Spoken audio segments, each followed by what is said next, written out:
લોકસભાની ચૂંટણી માટે ભાજપ એક્શન મોડમાં છે અને ભાજપના ઉમેદવાર અંગે દિલ્હીમાં મંથન. ભાજપ 100 ઉમેદવારોની યાદી જાહેર કરી શકે છે. ભાજપ કેન્દ્રીય ચૂંટણી સમિતિની બેઠક મળશે. સાંજે 6:30 કલાકે ભાજપ કાર્યાલય પર બેઠક યોજાશે. પીએમ મોદી, અમિત શાહ, જેપી નડ્ડા બેઠકમાં સામેલ થશે. આ ઉપરાંત બેઠકમાં રાષ્ટ્રીય સંગઠન મહામંત્રી સહિત રાજ્યોના મુખ્યમંત્રી તે ઉપરાંત કોર ગ્રુપના સભ્યો પણ હાજર રહેશે.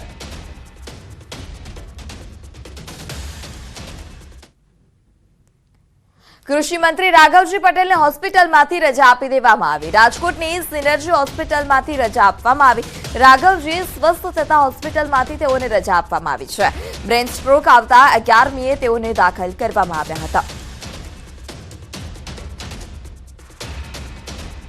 સંવાદદાતા અંકિત ફોન લાઈનથી જોડાઈ ચૂક્યા છે. જી અંકિત, રાઘવજી પટેલની તબિયત હવે સ્વસ્થ થતા, તેમની તબિયત સ્થિર થતા તેઓને રજા આપી દેવામાં આવી છે. શું વધારે માહિતી?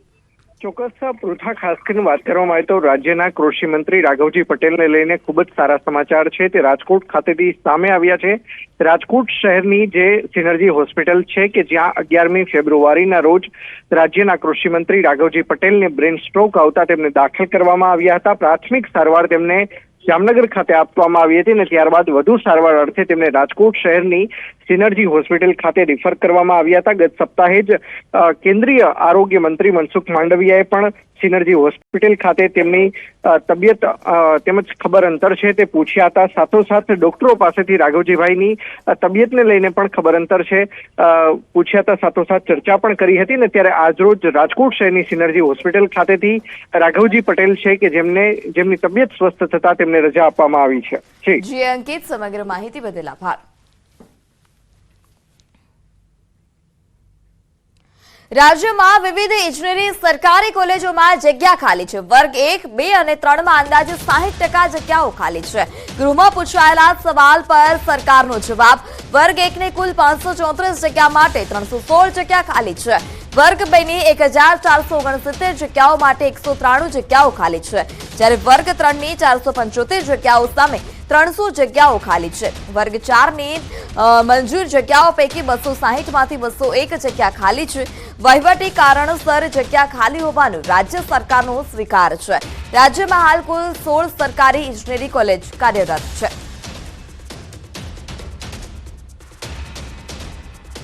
સમાચારમાં આગળ વાત કરીએ જૂનાગઢની, તો જૂનાગઢમાં ટ્રક પલટતા આગની ઘટના સામે આવી હતી અને આ આગમાં એકનું મોત નીપજ્યું છે. પંથલી રોડ પર સવારે ટ્રક પલટ્યો હતો.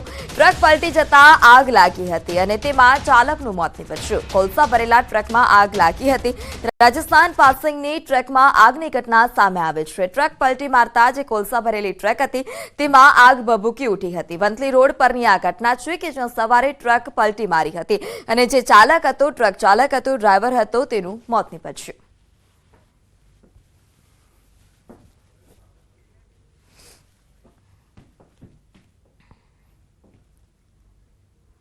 તો સમાચારમાં હાલ સમય થયો છે વિરામનો. આપ જોડાયેલા રહો ન્યૂઝ 18 ગુજરાતી સાથે.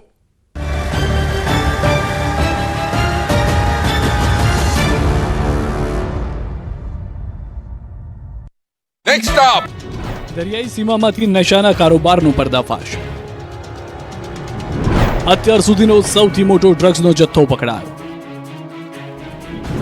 ભારતીય કોસ્ટગાર્ડ અને ગુજરાત એટીએસનું સંયુક્ત ઓપરેશન. પોરબંદર અરબી સમુદ્રમાંથી અત્યાર સુધીનો સૌથી મોટો ડ્રગ્સનો જથ્થો પકડાયો. 3300 કિલો ડ્રગ્સના જથ્થા સાથે 5 શખ્સોને સુરક્ષા એજન્સીએ ઝડપી લીધા. એનસીબી, એટીએસ, નેવી અને કોસ્ટગાર્ડ સહિતની સુરક્ષા એજન્સીએ સંયુક્ત ઓપરેશન પાર પાડી ડ્રગ્સના જથ્થા સાથે બોટમાં સવાર 5 ક્રૂ મેમ્બર્સની ધરપકડ કરી. ગત રાત્રિથી પોરબંદર એસઓજી ઓફિસ ખાતે ડ્રગ્સના જથ્થાની ગણતરીની કામગીરી હાથ ધરાઈ, જેમાં 3300 કિલો ડ્રગ્સનો જથ્થો હોવાનું સામે આવ્યું. કુલ અલગ અલગ 3 પ્રકારનું ડ્રગ્સ આવ્યું છે, જેમાં ચરસનો જથ્થો મોટી માત્રામાં છે. આરોપીઓને ડ્રગ્સના જથ્થા સાથે પોરબંદરમાં સ્પેશિયલ ઓપરેશન ગ્રુપની કચેરી પર લાવી સઘન પૂછપરછ શરૂ કરાઈ, જેને લઈ એસઓજી ઓફિસ પર ચુસ્ત પોલીસ બંદોબસ્ત ગોઠવી દેવાયો છે. કરોડોના ડ્રગ્સ મામલે એનસીબીએ કહ્યું કે આ એક યુનિક ઓપરેશન પાર પાડવામાં આવ્યું, જેમાં પહેલીવાર નેવી, એનસીબી, ગુજરાત એટીએસની સંયુક્ત કાર્યવાહી રહી. સમગ્ર ઓપરેશન બાતમીના આધારે પાર પાડવામાં આવ્યું. તો કરોડોના ડ્રગ્સ મામલે પાકિસ્તાનનો હાથ હોવાની આશંકા પણ સેવાઈ રહી છે. ડ્રગ્સનો જથ્થો ઈરાનના ચાબહાર પોર્ટથી આવ્યાની સંભાવના છે.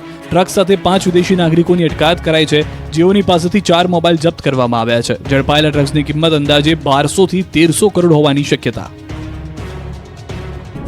ગુજરાતના ખેડૂતો પર મોટું સંકટ. ધૂળેટી પહેલા ઉડી શકે છે ખેડૂતોના ચહેરાનો રંગ.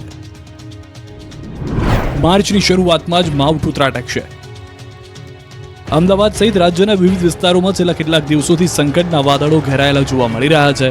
વાતાવરણમાં આવી રહેલા પલટાને લઈ હવામાન વિભાગે 2 દિવસ કમોસમી વરસાદની આગાહી કરી છે. હવામાન વિભાગની આગાહી અનુસાર શુક્રવારે ઉત્તર ગુજરાત, મધ્ય ગુજરાત, સૌરાષ્ટ્રના કેટલાક વિસ્તારોમાં કમોસમી વરસાદ વરસી શકે છે, તો શનિવારે દક્ષિણ ગુજરાત અને સૌરાષ્ટ્રના કેટલાક વિસ્તારોમાં માવઠાની હવામાન વિભાગે આગાહી કરી છે. वेस्टर्न डिस्टर्बेंस अप्रोच कर रहा है 1 मार्च को नॉर्दर्न पार्ट ऑफ इंडिया को, तो उसके कारण ही डे 3 और डे 4 में हल्की रेन होगी आइसोलेटेड प्लेसेस में. 1 માર્ચે જે વિસ્તારોમાં કમોસમી વરસાદની આગાહી છે તેના પર નજર કરીએ તો બનાસકાંઠા, સાબરકાંઠા, અરવલ્લી, મહીસાગર, દાહોદ, છોટાઉદેપુર, બોટાદ અને સુરેન્દ્રનગરમાં માવઠાની આગાહી કરવામાં આવી છે. 2 માર્ચે પણ રાજ્યના કેટલાક વિસ્તારોમાં માવઠું ત્રાટકશે. વલસાડ, નવસારી, ગીર સોમનાથ, દમણ અને દાદરા નગર હવેલીમાં કમોસમી વરસાદ ખાબકી શકે છે. જો વરસાદ પડશે તો રાજ્યના ખેડૂતોના ઊભા પાક પર મોટું સંકટ આવી શકે છે. સંગીત ખુરશીની જેમ બદલાઈ રહેલા વાતાવરણે ઝાલાવાડ પંથકના ખેડૂતોની ઊંઘ હરામ કરી નાખી. વાતાવરણમાં પલટો આવતા ખેડૂતોએ વાવેલા જીરું, વરિયાળી અને ચણા સહિતના પાક પર મોટો ખતરો આવી પડ્યો. અગમચેતીના ભાગરૂપે કેટલાક ખેડૂતો જીરુનો પાક ખેતરમાં ઉઠાવી રહ્યા છે. સુરેન્દ્રનગર જિલ્લામાં જીરું, વરિયાળી સહિત કુલ 2,51,000 હેક્ટરમાં શિયાળુ પાકનું વાવેતર કરવામાં આવ્યું, જેમાં સૌથી વધુ વાવેતર જીરુનું કરાયું. ગત વર્ષની સરખામણીમાં આ વર્ષે જીરુનું વાવેતર ડબલ નોંધાયું, પરંતુ છેલ્લા 2 દિવસથી વાતાવરણમાં પલટો આવતા ખેડૂતોના માથે ચિંતાની લકીરો દેખાવા લાગી. સુરેન્દ્રનગર જિલ્લામાં છેલ્લા 2 દિવસથી અચાનક વાતાવરણમાં ફેરફાર થતા વહેલી સવારે વાદળછાયું વાતાવરણ રહે છે, જ્યારે બપોર બાદ તડકો પડી રહ્યો છે. વાતાવરણમાં ફેરફારને લઈને જીરું, વરિયાળી તેમજ ચણા સહિતના પાકને અસર થવાની શક્યતાઓ છે. અધૂરામાં પૂરું કમોસમી વરસાદની આશંકાને લઈને જીરુના પાકમાં મોટા પ્રમાણમાં નુકસાન થવાની ભીતિ છે. જીરુનો પાક હજી તૈયાર થવામાં થોડા સમયની વાર હોવા છતાં વાતાવરણના ડરને કારણે ખેડૂતો દ્વારા હાલ જીરુનો પાક ઉપાડી લેવાની કામગીરી હાથ ધરવામાં આવી.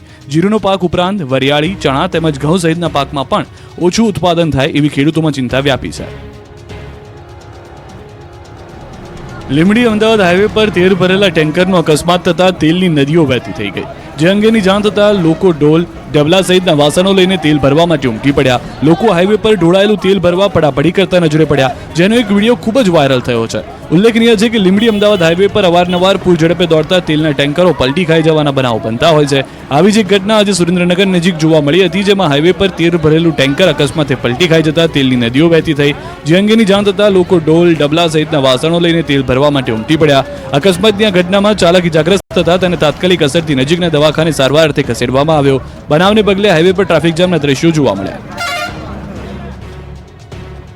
કતારગામમાં થયેલી કરોડોની લૂંટ મામલે મોટો ઘટસ્ફોટ થયો છે. લૂંટ મામલે ફરિયાદીએ 1.4 કરોડની લૂંટ થયાની ફરિયાદ નોંધાવી છે. આરોપીએ કારમાં સવાર 4 લોકોનું અપહરણ કર્યું હતું. પોલીસે સમગ્ર મામલે તપાસનો ધમધમાટ તેજ કર્યો છે. કરોડોની લૂંટ મામલે ફરિયાદી પણ શંકાના દાયરામાં છે. જો કે પોલીસ ફરિયાદમાં 1.4 કરોડની લૂંટનો ઉલ્લેખ થતા અનેક સવાલો ઉભા થયા છે. કતારગામમાં કરોડોની લૂંટ થતા પોલીસ પણ દોડતી થઈ ગઈ. આવકવેરા અધિકારીના નામે અપહરણ કરીને કરોડોની લૂંટ કરવામાં આવી. ફરિયાદી હીરાના વેપારીની ફરિયાદના આધારે સુરત પોલીસ અને ક્રાઇમ બ્રાન્ચની ટીમે તપાસ હાથ ધરી. ફરિયાદમાં જણાવ્યા અનુસાર લૂંટારૂ 2 કર્મચારીઓને બંદૂક બતાવી વરિયાવ રોડ પર ઉતારી દીધા હતા. મોડી રાત્રે વેટ ડભોલી બ્રિજ પાસે બિનવારસી હાલતમાં કાર મળી આવી હતી. કતારગામ વિસ્તારમાં આવેલી સજાનન ટેકનો પ્રાઇવેટ લિમિટેડ કંપનીના 4 કર્મચારીઓ લોકરમાં મૂકેલા કરોડો રૂપિયા લેવા માટે ઇકો ગાડીમાં ગયા હોવાની વાત જાણવા મળી છે. જોકે રસ્તામાં એક વ્યક્તિ ઇન્કમટેક્સની ઓળખ આપી આ ગાડીમાં બેસી ગયા બાદ ગાડીમાં રહેલા 4 વ્યક્તિઓને અલગ અલગ જગ્યા પર ઉતારી ગાડી લઈને ફરાર થઈ ગયો. જે બાદ કર્મચારીઓ તાત્કાલિક સુરત કતારગામ પોલીસ મથકે પહોંચવાની જગ્યાએ ક્રાઇમ બ્રાન્ચમાં પહોંચી લૂંટની ફરિયાદ નોંધાવી હતી. કોંગ્રેસ માટે લોકસભાની ચૂંટણી પહેલા જ ચઢાણ કપરા બનતા જઈ રહ્યા છે. કોંગ્રેસમાં હવે ઉત્તર ગુજરાતમાં વધુ એક મોટો ઝટકો લાગ્યો છે. બનાસકાંઠા જિલ્લાના ધાનેરાના પૂર્વ ધારાસભ્ય જોઈતા પટેલે કોંગ્રેસમાંથી રાજીનામું ધરી દેતા ખળભળાટ મચી ગયો. જોઈતા પટેલ બનાસકાંઠા જિલ્લામાં મહત્વના આગેવાન ગણવામાં આવે છે. આ દરમિયાન જોઈતા પટેલે રાજીનામું ધરી દેતા કોંગ્રેસ માટે બનાસકાંઠામાં મોટો ઝટકો લાગ્યો છે. મહત્વનું છે કે જોઈતા પટેલ 3 વાર ધાનેરા સીટ પરથી ધારાસભ્ય બન્યા છે. તેઓ ટૂંક સમયમાં જ ભાજપમાં જોડાય એવી શક્યતા છે. જોઈતા પટેલે પોતાના રાજીનામામાં જણાવ્યું હતું કે હું ભારતીય રાષ્ટ્રીય કોંગ્રેસના પ્રાથમિક સભ્ય પદેથી રાજીનામું આપું છું, જે તાત્કાલિક મંજૂર કરવા વિનંતી છે. ગઈકાલે જ કોંગ્રેસના દિગ્ગજ નેતા નારાયણ રાઠવાએ પણ કેસરિયા કર્યા હતા. તેમની સાથે નારાયણ રાઠવાના પુત્ર સંગ્રામે પણ કેસરિયા કર્યા. લોકસભા ચૂંટણીને લઈને હવે સ્થાનિક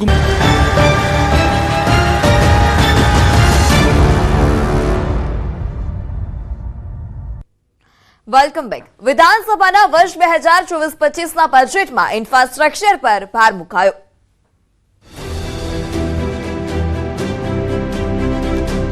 વિકાસની વણથંભી વણઝારને આગળ ધપાવનારી ગુજરાતની ભૂપેન્દ્ર પટેલ સરકારે વર્ષ 2024-25નું ઐતિહાસિક બજેટ રજૂ કર્યું છે. રાજ્યના નાણામંત્રી કનુભાઈ દેસાઈએ વિધાનસભા ગૃહમાં 3,32,465 કરોડનું બજેટ રજૂ કર્યું હતું. પ્રધાનમંત્રી મોદીના વિકસિત ભારત એટ 2047ના સંકલ્પને સાકાર કરવાની રાહ પર ગુજરાત સરકારે આ વર્ષનું બજેટ બહાર પાડ્યું છે.